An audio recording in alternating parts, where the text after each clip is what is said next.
Welcome to Natural Habitat Adventures Daily Dose of Nature. Today's presentation, Secrets of Alaska's Tongass, Life in Earth's Largest Temperate Rainforest, is brought to you by NatHab Expedition Leader Rylee Jensen. A little bit more about our presenter. Rylee graduated from Utah State University in 2019 with a degree in wildlife ecology and management, conducting field studies from Utah and Oregon to Alaska and Africa. She's an ambassador for Girls Who Click, mentoring aspiring women photographers worldwide, and uses her wildlife photography to support conservation efforts through visual storytelling. As a NatHab expedition leader in U.S. national parks and Alaska since 2021, Rylee has guided winter snow coach trips into into Yellowstone's interior, flown to remote Southeast Alaska islands for brown bear viewing, and kayaked with humpback whales in Juneau. Thank you for being here today, Rylee. Take it away. Having me. Thank you for that introduction, Brooke. I'm going to be talking about primarily the Tongass National Forest today, which has become a really core part of where I live now in Juneau, and I've gotten to learn a lot about it this summer and a lot about conservation efforts in the Tongass. So with that, let's get started. So first, I just want to do another kind of a very brief intro about me. As Brooke mentioned, I graduated from Utah State with a degree in wildlife ecology, and I kind of wear a lot of different hats. So I consider myself a researcher. That's a photo of me in the corner for my master's project. I was looking at gut microbiomes and DNA of African herbivores. Obviously, I'm also a photographer and an expedition leader with NatHab, so I've gone a lot of different places with them. And then my career kind of centered around biology in the background, but kind of at the center of everything, wildlife has always brought me back and kind of guided all of the decisions I've made throughout my career. So recently that's taken me to Alaska. So I'll do a brief intro about this little part of the world. So here's a map of Alaska. It is enormous. It's the largest US state. And pretty much extends the length of what would be Minnesota all the way down to southern Florida. So the panhandle, the Alexander Archipelago of Southeast Alaska, is about as large as the state of Florida, slightly larger than that even as well. So this is the region I'm going to be talking about today. And you can see it's broken up by a lot of different islands, a lot of different waterways. And looking a little bit further too, I also wanted to acknowledge that this land has been the traditional homelands of the Tlingit, Haida, Eyak, and Tsimshian people for generations and thousands of years. So there's a great book if you want to learn more about these traditional names and territories and histories. That's called Our Grandparents' Names on the Land, edited by Thomas Thornton. I've referred to this book a lot throughout this summer, and it's really just kind of introduced me to Southeast Alaska in a brand new light and seen it from a different perspective from, maps and place names that we might be used to looking on the surface. NatHab's sister company, Lindblad Expeditions, also does trips throughout the Inside Passage here. So you can see the little route that they take from Juneau and Tracy Arm to Glacier Bay and Sitka and Icy Strait. So look into that as well if you're interested in joining trips into this region. It's a really, really beautiful place to see, especially from the water. So the Tongass National Forest in particular takes up a huge swath of area in Southeast Alaska. It's the largest national forest we have in the United States and the largest temperate rainforest in the world. So it's about 17 million acres in total. It's also dominated by a lot of old growth forests, which act as a huge carbon sink. So all of the oxygen they produce and the carbon dioxide that they take in is a really core essential piece of this area and this place. And it provides very healthy ecosystems in that regard. So it stores about 44% of all carbon held in US national forests. It's also dominated by Sitka spruce and western hemlock trees. So pretty much all of the trees that you see in this photo are Sitka spruce trees. It also provides habitat for around 400 different wildlife species and produces habitat or creates habitat and thus produces around 40 million salmon, which is more than all other national forests combined. That makes up about 75% of the total catch for Southeast Alaska and 22% of the catch for Alaska as a total state. I'll also be touching on the Inside Passage, which is what we call the oceanic waterways within Southeast Alaska. I actually took this photo from a plane on my way from Juneau to Haines just a few days ago. So just to give you a sense of my backyard view, basically. But some of the deepest fjords in the world are right here in Southeast Alaska. They were carved out by glaciers thousands of years ago. And some of these fjords go to incredible depths too. So the average depth here is around 2,000 feet. It's also one of the largest phytoplankton producers in the world, which is globally responsible for about producing half the oxygen that we breathe. So a lot of our global health comes back to these oceanic passageways and the nutrients that comes out of them. I also want to touch on the fact that there's a lot of glaciers in this area. So the Ice Age in Alaska and throughout much of North America ended about 10,000 years ago. The glaciers that were in this area were about 4,000 feet high. So if you are traversing the fjords and you're seeing these jaggedy mountain peaks, one way to kind of see visually where these glaciers were is the jaggedy mountain peaks were above the glaciers and the smoother rounded hills below them were carved out by those glaciers as they slowly receded and the weight kind of smoothed over the tops of them. So ice grinding on the mountainsides acted there was a process where the ice grinding on the mountain rock as the glaciers receded released a lot of nutrients like silicas, phosphates, iron, which are all catalysts for nutrient production. So the nutrients that were grinded out of the rocks and the hillsides by the ice ran into waterways and then deposited nutrients into the ocean. So all of those nutrients that are produced out of these glacial watersheds are fed on by phytoplankton, which are fed on by bait fish, which are fed on by animals as large as humpback whales. So around Juneau, where I live, and around the Inside Passage, Lynn Canal area, it's one of the best places in Alaska to see humpback whales. So they're all congregating right here because of that bottom-up process. They're primarily feeding on herring, and it's a really consistent feeding ground for them to take their calves to and to just basically gorge themselves all summer long. So what you see in this picture is a behavior called bubble net feeding, which basically they corral a ball of herring into a really tight ball by the surface by blowing bubbles and basically screaming underneath them. And that scares the fish up to the surface, and then they can all just come up at once and then gulp at the same time. So sometimes you'll see up to 20 humpback whales doing this all together and cooperatively feeding like this. It's a really fascinating behavior. So they take a 3,000-mile journey from Hawaii during the months of January, February, and March when they're down there having their calves and mating. The waters are really warm and they're like estuaries down there, but there's no food for them. So if they're in Hawaii or Mexico in the wintertime, then they migrate up here in the summer to finally feed themselves.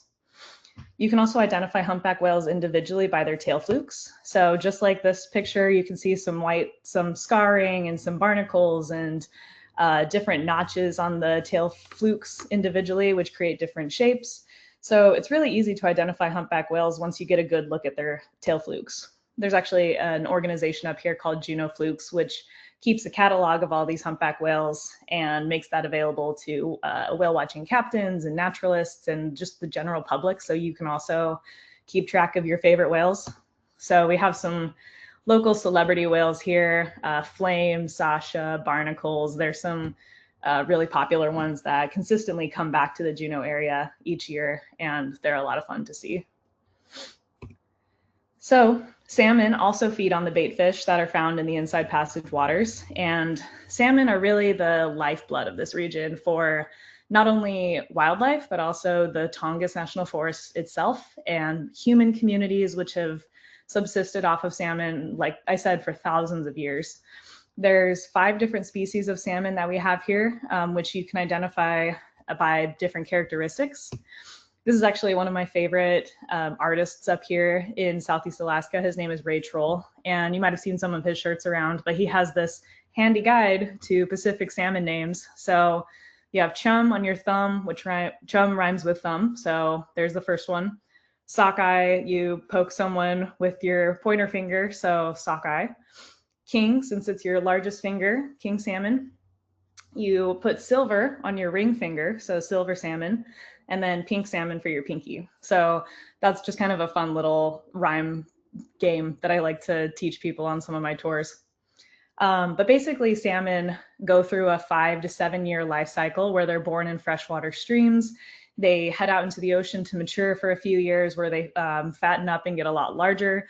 And then they return to the freshwater streams where they were born, like almost to a point where they were born, to spawn and produce, more salmon, and then they die there themselves. So in August, usually like this time of year, we're just a little past a lot of the salmon runs, but sockeye salmon, like these ones, turn this bright red color, and the skin gets stretched back on their faces, and they just look really grotesque.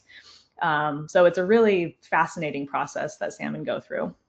And like I mentioned, salmon feed pretty much everything in this region, from sea lions to bald eagles to brown bears to orcas. So they really are, they truly are the lifeblood of this region. One animal in particular that I want to talk about are brown bears, which a lot of people come up here to Southeast Alaska to see. And they are, there's great bear viewing sites here. I was a bear guide for many years, and I kind of part-time guided areas here in Southeast Alaska this year. And one really fascinating process that happens in Southeast Alaska in particular is how brown bears actually help these old growth forests. So basically, during these salmon runs, as salmons are running up all these different small streams and watersheds, obviously that brings in a lot of bears to the riverways to feed on these salmon. And what they'll do is when they take salmon from the rivers, they often carry it into the forest to feed, and then they go back, grab some more, carry it off into the forest, and then just kind of leave their bodies when they're done feeding on them to just decompose and be broken down by fungi on the forest floor.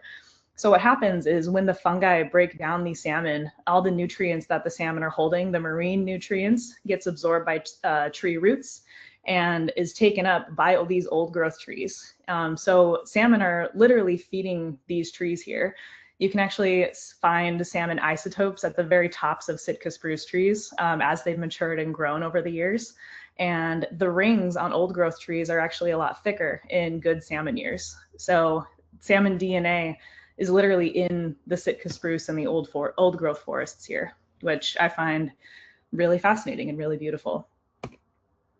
And speaking of brown bears and where to see them, there's a really special cluster of islands in Southeast Alaska, which we call the ABC Islands. So looking back on this map again, we're kind of focused on this region right here. We have Admiralty, Baranof, and Chichagof Island, so ABC. And they are some of the largest islands in Alaska, behind Prince of Wales Island, which is just a little to the south east of that region. It's a home to the highest density of brown bears in North America. So a lot of people go to Katmai and Lake Clark to see bears, which is also a really good place to see bears in Alaska. But they are very, very concentrated here on these islands in particular. And these islands are also home to people too. So you might have heard of town names like Sitka, especially, Angoon, Hoona, and others. So people have also been inhabiting these islands for many, many, many years.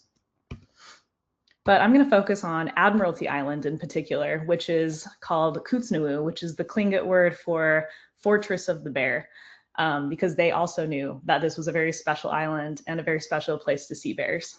So because of its uniqueness, compared to all of these different islands and how many bears there are here, it's managed by a lot of different entities and has been given a lot of different designations over the years. So in 1907, the Tongass National Forest was created, which included Admiralty Island, managed by the Forest Service. 1978, Congress designated this island as Admiralty Island National Monument, which is managed by the National Park Service. In 1980, it was also given the designation of the Kutsnuwu Wilderness Area, which I'll talk about on the next slide. 1989, there's a particular place here called Pack Creek, which was designated as the Stan Price State Wildlife Sanctuary in 1989, which I'll also touch on a little later, managed by the Alaska Department of Fish and Game. And then in 1997, it was also designated the Pack Creek Zoological Area, that particular spot, which is co-managed by ADF&G and the U.S. Forest Service. So the Wilderness Act of 1964 is what helped create the Kootznoowoo Wilderness Area.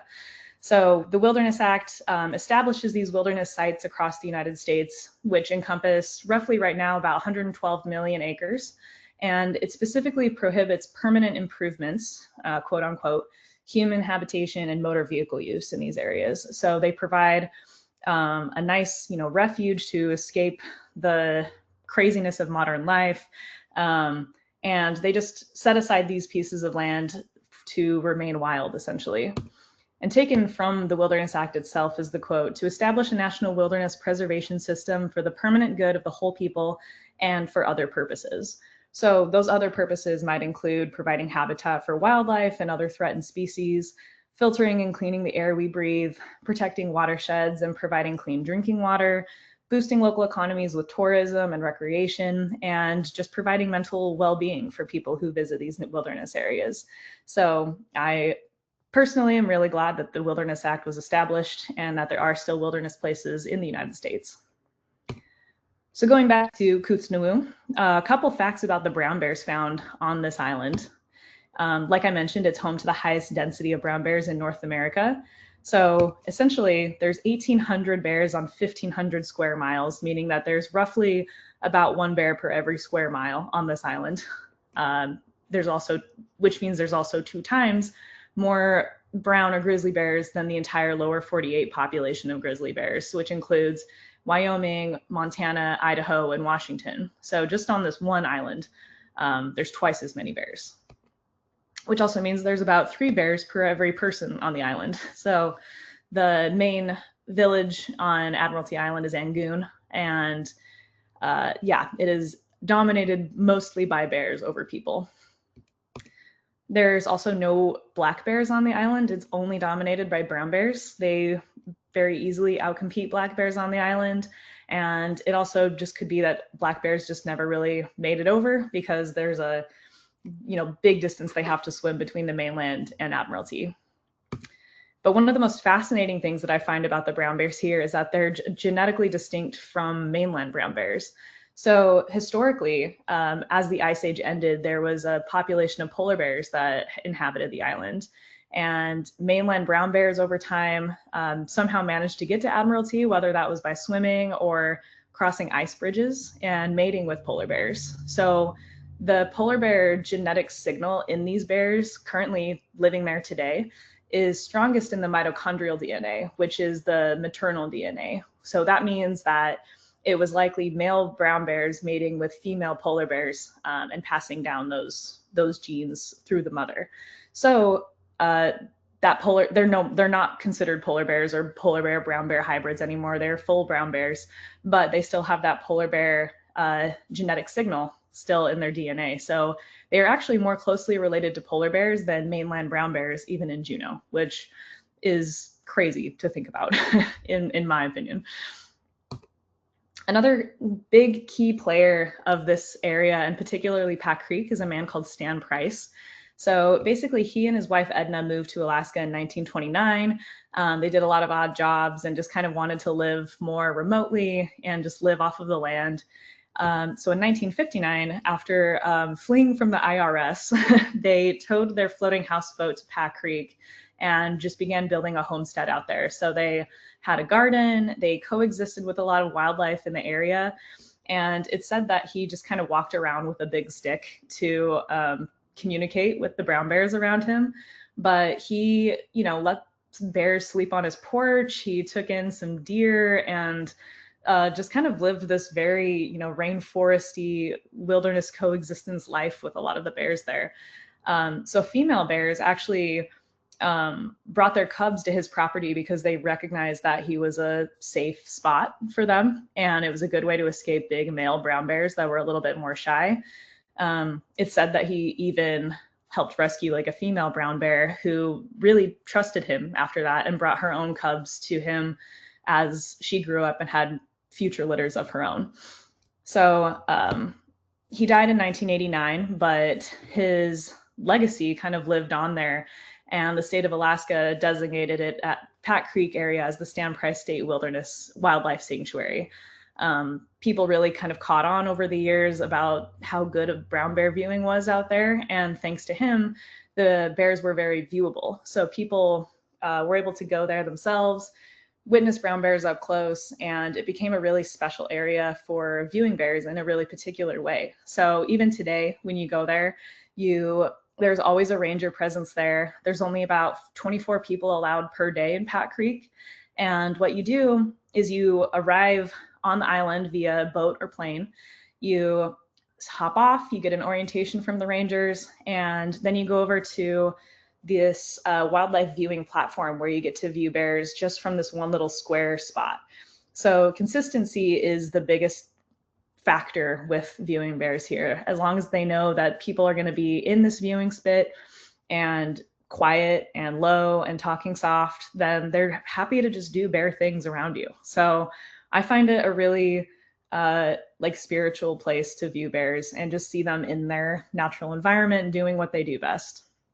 And a lot of that comes down to Stan Price and his habituation tactics out there. Another character that I want to introduce, who is a big kind of star in Southeast Alaska and Juneau in particular, is this wild wolf named Romeo, or nicknamed Romeo. So he first showed up in Juneau in 2003, and he entertained locals for a lot of years, just given how friendly he was. So he would actually hang out near the Mendenhall Glacier area. People would bring their dogs out there, and he would just play with their dogs.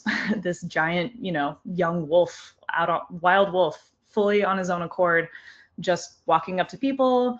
As far as I know, he was never aggressive towards any dogs or any people. He was just wanting some companionship, and was just this lone wolf that hung out at the glacier for many years. To the point where when he died in 2009, there was a plaque that was established in his name, and you can actually still see that on one of the granite boulders out the East Glacier Trail. So if you want to read more about Romeo and his story, there's a really good book called A Wolf Called Romeo by Nick Jans, who took these photos. So that was a really kind of special celebrity moment for the people of Juneau back in that time. Which leads me into talking about wolves on the Alexander Archipelago and in Southeast Alaska as a whole. This is actually a wolf that I took a photo of in Katmai National Park, so a totally different peninsula in Alaska. I haven't been gifted with a sighting of a Southeast Alaskan wolf yet, but I'm still hoping for the day. But these wolves really rely on the coast, so they are very dependent on the sea for a lot of their prey and where they live and how they act. So if you've seen wolves in Yellowstone, they're very, very different. They hang out in much smaller packs. They eat Sitka black-tailed deer, salmon, sometimes sea otters. So they have totally different hunting techniques.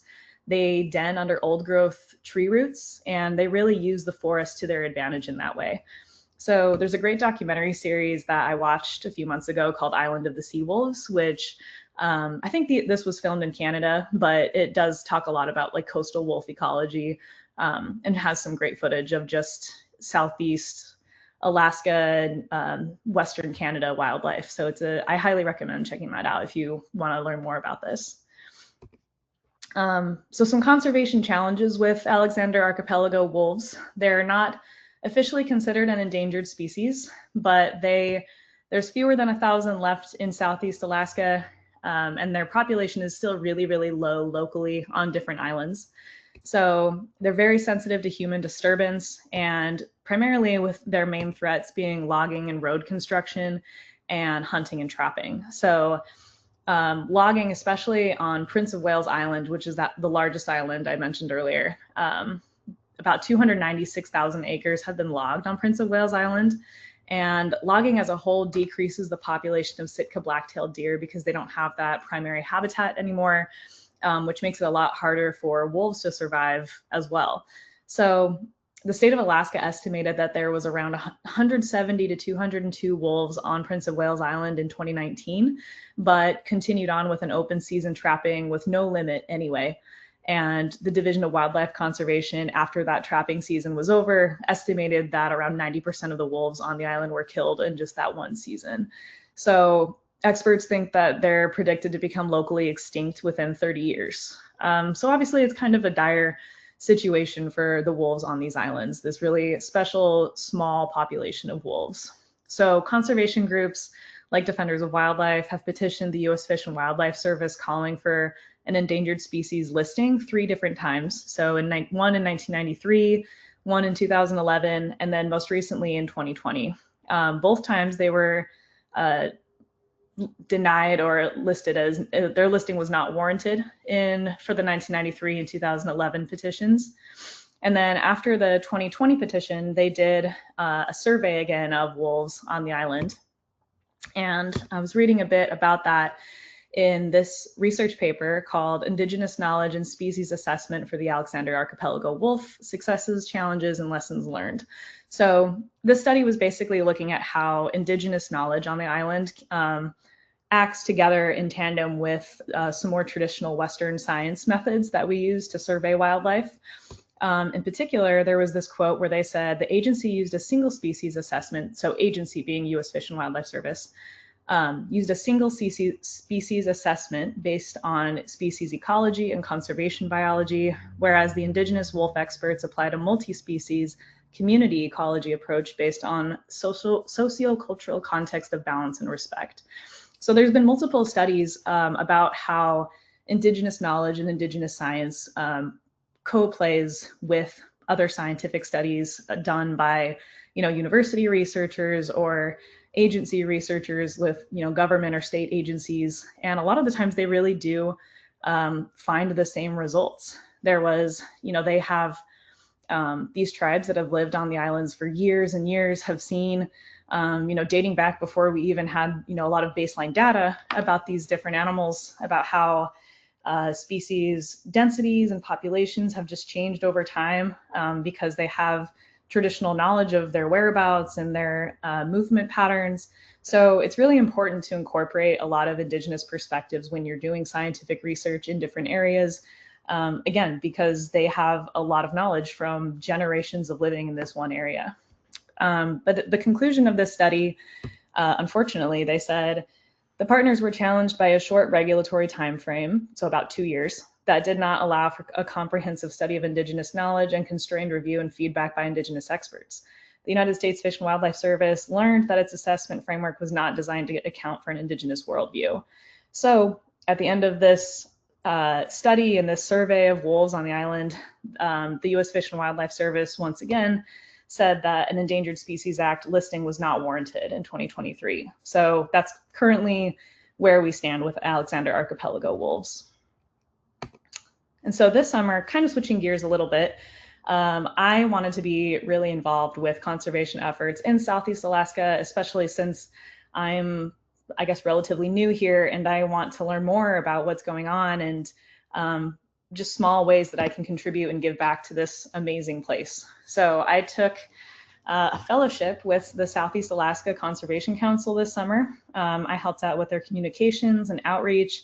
So I went to a lot of in-person events in places like Sitka, Ketchikan and Prince of Wales Island, and talked to a lot of community members about what's going on.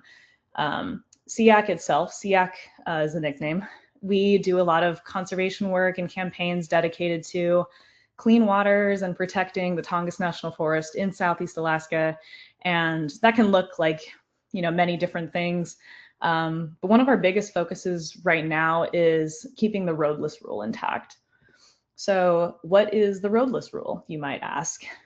This is basically an act of Congress that was established in 2001 that prevents new road construction throughout these roadless areas in the United States. So primarily for the purposes of logging and mining, it just keeps these systems intact. So what that looks like in Southeast Alaska, in green on the left side, you can see the Tongass National Forest boundary, which encompasses the 17 million acres. Once again, the largest temperate rainforest in the world. And these are all of the specific areas where the Tongass boundaries are. And then on the right, there's 9.3 million acres of roadless areas. So areas that are not allowed to be developed for logging or road construction, despite efforts to rescind roadless and open up these areas for new roads and new road construction. So what's going on with roadless right now is the timber industry has been fighting to rescind roadless since it was established in 2001. And currently, the administration is planning to rescind all 58 million acres of roadless areas for the entire United States, which means that it would allow for road constructions for the purposes of logging and mining.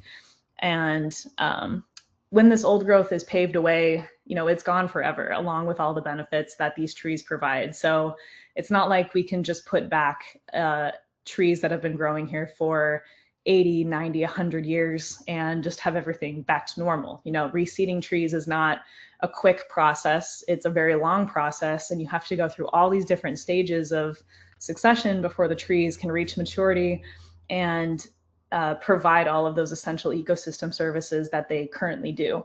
So again, once old growth is gone, it's essentially gone forever. So rescinding roadless is a big deal.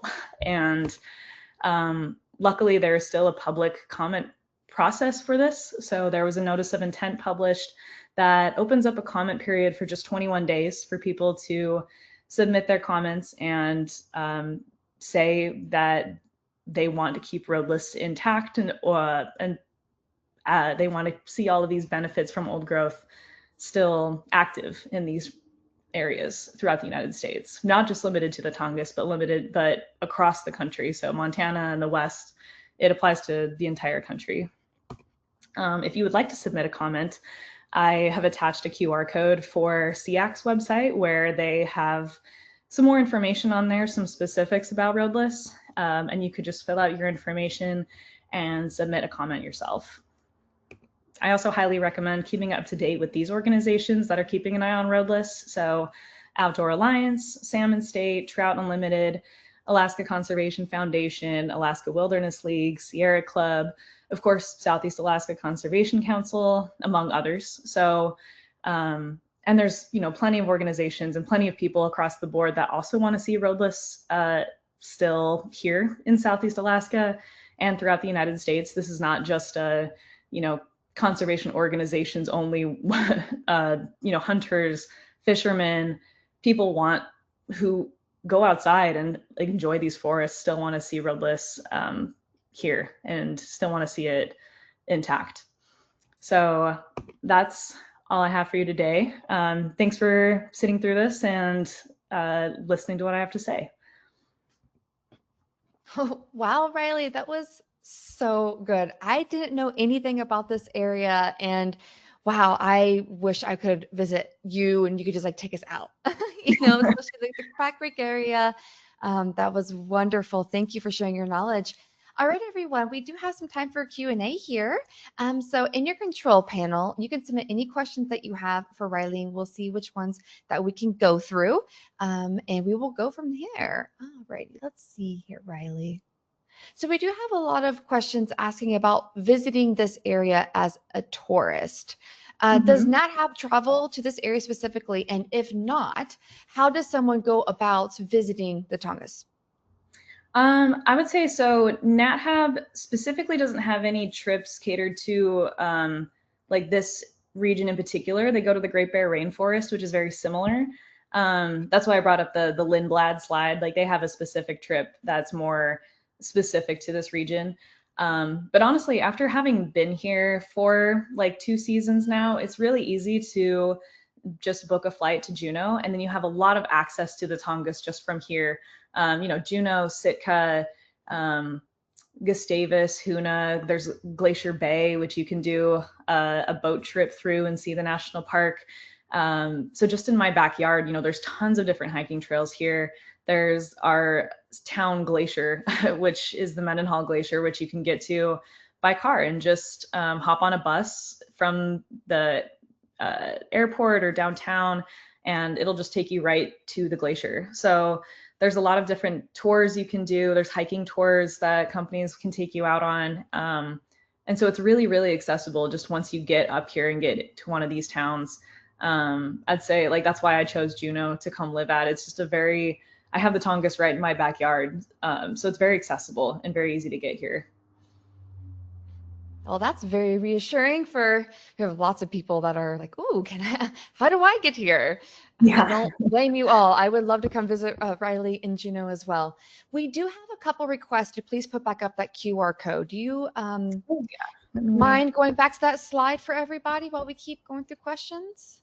Mm-hmm. Right. Thank you so much for that. Great. Yeah, I forgot to mention. We do have. Sorry. No, go ahead. I was going to say, I forgot to mention, it's on this slide now. But yeah, the comment period ends September 19th, which is next Friday. So yeah, it's only about a week and a half to submit comments. And a lot of these different organizations, including SEAC, have like a pre-written comment too. So if you just want to like add your information, then just submit. It's a really easy process to do that. Fantastic. And could you send me a couple of those links? I will put them in the follow-up email that everybody receives with the replay to this webinar. So go ahead and send those to me, and everybody, I will put those in those so that go directly into your inbox. Sure. Yeah, the more of us that rally, the better. We need to keep these forests intact. Alrighty, let's keep going here. Lots of good ones coming in. Ooh, this is a fun one. Since you are a quite renowned photographer, what is your favorite area in the Tongass to photograph wildlife? It's a good question. I would say there's this area that I was actually talking to Brooke about before this webinar began, but on Chichagof Island, there's this bear viewing spot, I think actually which the Lindblad cruise goes to, where bears hang out in this really like dark, magical rainforesty area. And there's a salmon run that goes up this creek. And so bears congregate near this creek specifically to feed on the salmon. And so it's a good bear viewing spot to sit and just watch bears around you. And it's a very serene, peaceful experience just being in the middle of the Tongass here. And honestly, I've found that like photography is heaven here. Like even on sunny days, you know, you get the bright blue waters, you get sun filtering through the trees. But then on the cloudy days, which is most days in Southeast Alaska and Juneau, you get mist kind of coming through the tree layer. And then you get images like this, where it's just very moody and has that like twilight feel to it. So honestly, I usually just on the weekends, I just take a like hike around town and just take my camera with me. And this is just a very common sight to see right out my like back door. But yeah, I do enjoy the bear viewing areas around Southeast Alaska in particular, because if you go to the right spots with a guide and you're just very, you know, consistent and quiet with these bears, then they'll just, you know, do their thing in front of you. And it's really, really amazing to see. Pat Creek especially too. Wonderful. And if somebody's interested in seeing other things as well as bears, so whales, eagles, bears, all kinds of beautiful Alaskan wildlife, is there one particular spot where people can get all of those things? Honestly, there's not even really one location. If you go to Sitka, Skagway, Haines, Juneau, there's lots of whale watching opportunities. Pretty much every town has lots of different whale watching companies. Specifically in Juneau, there's a bay that everybody goes out of called Auk Bay, which is one of the busiest whale watching harbors in the United States. And there's a lot of great opportunities to see whales throughout the entire summer. So April through September is pretty much whale season up here. And they're just all up and down the Inside Passage. So kind of going back to this map, all of the waterways, I guess, the white areas that you see on this map are spots to see whales and marine life throughout the summer. Also, Glacier Bay is an incredible spot. It's one of the most beautiful places I've ever been. And that's also pretty accessible. So if you can make it to Gustavus, you can hop on the day boat that goes out of the main area, Bartlett Cove, where Glacier Bay is, the entrance to it is. And they just take you through all of these glacier fjords, and you get to see whales and eagles and sea lions and puffins. It's where I got this glacier photo too. So Glacier Bay, I would say for sure, if you haven't visited that before, it's worth a visit. Everybody should see Glacier Bay at least once in their life. Absolutely. Yes, that photo is stunning. I love the scale. It's so helpful that you have it for That's scale. why, just so you can see how big. I think this is Marjorie Glacier. Just a really beautiful spot. Stunning. I finally visited Alaska for the first time and finally saw my first Alaskan glaciers, and I was blown away. Wow. So Matanuska, even got to trek on it. I was like, oh my gosh, I'm touching a glacier right now. It was fantastic. Nice. Highly recommend. Mm-hmm. Okay, let's keep going here. Could you speak about the status of the bear population in the area across the Tongass? Is it stable? Is it decreasing? Is hunting a lot in the area, or are the bears doing pretty okay? Hunting is allowed in some areas too, but I would say overall the bears population is doing pretty well, black and brown bears. So as long as there's, enough salmon provided for them, then they're doing just fine for the moment. Yeah, especially on the ABC Islands where there's just oodles of bears out there. Admiralty especially is a really great refuge for them. So I'd say the bear population here is pretty good right now. So there's a similar ecosystem. Do spirit bears also occur in this area or not? No, so really the only place in the world to see spirit bears is the Great Bear Rainforest. It's really fascinating where there's a genetic, population of black bears down there that just has that white gene that passes down through generations. So there's only just that one hub where you can see the white spirit bears, just like there's only the Admiralty bears, which have that polar bear DNA in them. So I find the island ecology of bears and animals in this region really, really fascinating. Agreed. We learn, I'm sure there's so much that we can learn more about everything that you talked about today. Just an introduction to the Tongass. Yeah. Is there any possibility of the Tongass becoming a national park? No, it's still designated federally through its national forest designation. The only national park in this area is Glacier Bay, just to the upper left side of the Southeast Alaska map. But yeah, since where was I? Yeah, since 1907, the Tongass National Forest has been intact, and that's provided a lot of the same higher protections as is given to some national parks. There's still some uses in national forests that are different than national parks, but I think for the moment, just keeping it as a national forest is a high priority. Great, thanks for that explanation. And to discuss a little bit about ecology, could you explain the difference between a temperate rainforest and a boreal rainforest, or are they the same thing? They're made up of different tree species. So the boreal forest, if you're thinking of places like the high north in Canada, they call those taiga forests. There's a lot of similarities between them, but a temperate rainforest is just a lot more wet. So we get a lot of rain here, and that's what creates the rainforest, I should say, like similar to a tropical rainforest where they get a lot of precipitation each year. It's a different ecology than a boreal forest, which is a little bit higher in latitude. So I don't know a lot of the specifics with that, but a temperate rainforest for sure just has more of that lower latitude, cooler temps, a lot more precipitation and rainfall. Great, thank you. Next, if somebody's interested in seeing orcas, do you have a time of year or place recommendation for that species? It's interesting because here, I've kind of done some whale watching part-time this summer. And normally, from what I hear from locals who have been here a lot longer than I have, they say that usually it's spring and fall that's the best time to see orcas.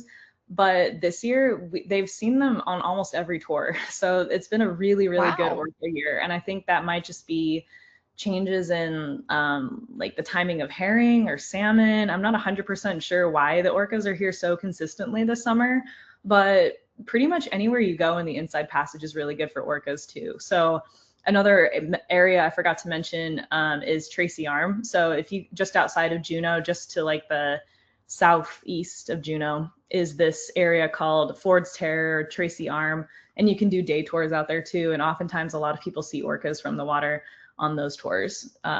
So yeah, I've had a lot of pretty cool orca encounters this summer, and anywhere there's water, basically, in the ocean in Southeast Alaska, you could find orcas.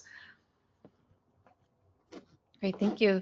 But a really good question that just came in. Since you did a lot of events with local communities talking about this issue, do you have a general feel of how Alaska residents feel about the roadless rule, or what do you think? Yeah, so I would say across the board, pretty much like anybody, a lot of people who are not, in the logging industry want to see roadless here. Actually, just this summer, SEAC went to DC to lobby for Tongass and roadless protections. And last minute, our Tongass campaign manager gathered up a lot of local people from around Southeast Alaska. So he had a hunting outfitter, hunting, like what was it? An archery ambassador, oyster farmers, and some tribal members too, to go to Washington, D.C. with him to lobby for Tongass protections. And while they were there, they were talking to senators, and they were like, whoa, you guys have a lot of people here. Like, didn't expect this. So he wanted to, show these people making the laws and making decisions that across the board, from hunters and fishermen to conservation groups and just everyday people who live in Southeast Alaska, like people want to see roadless here, and they want to see this old growth stay as it is, because it provides so much for the economy as well. So tourism is huge in Southeast Alaska. So many people come here each year to see the wildlife and to go fishing. And in order to have clean waters to provide habitat for salmon and, keep whales coming back here and keep the bear population intact, we need to have an intact forest and clean waters and forests that purify those waters and keep this habitat going for these wildlife species. Well, that's very reassuring Mm-hmm. to hear that locals are like, hey, we don't want this either. So yeah, hopefully Yeah. the collective voice, all of us together, will be like, no, let's keep it as is. Let's protect these beautiful rainforests, these areas. Yeah. Grace, the last question I will ask you today. You did give us lots of resources with a lot of different books and everything, but if somebody wants to learn more about this area, about Juneau, about Tongass, about anything in this area, do you have any further resources that people could look into to learn more or read more? Yeah, I would say so. Definitely checking out these groups. These are a lot of like Alaska Central groups. Once again, I'm just plugging Southeast Alaska Conservation Council. They have a lot of information on their website about watersheds in this area and different conservation threats to the region as well. But then on the side too, they also have some resources and short documentaries and films that people can watch. Some of my favorites are short films like Rock, Paper, Fish and Irreparable Harm, which talk about some mining threats in the region. And there's some filmmakers like Elsa Sebastian, who's working on a great documentary right now going through the Tongass. Yeah, that's off the top of my head. That's what I would say, is to check out these different organizations and their websites. They have a lot of great info about Southeast Alaska in general, not just conservation threats too, but also just information about this place and about the ecology of the Tongass.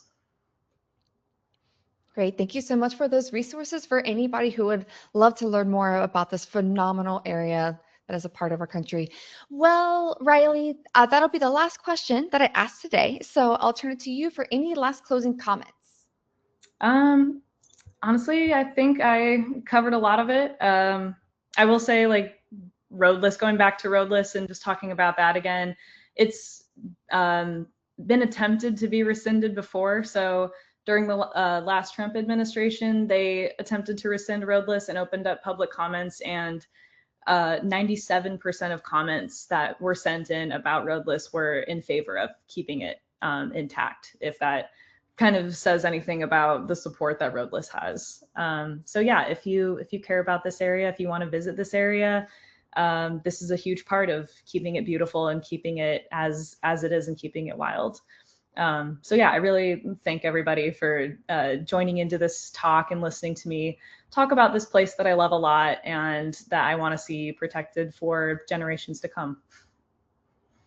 Yes, Rylee, and thank you for taking the time to put together this wonderful presentation for all of us to also fall in love with this beautiful area.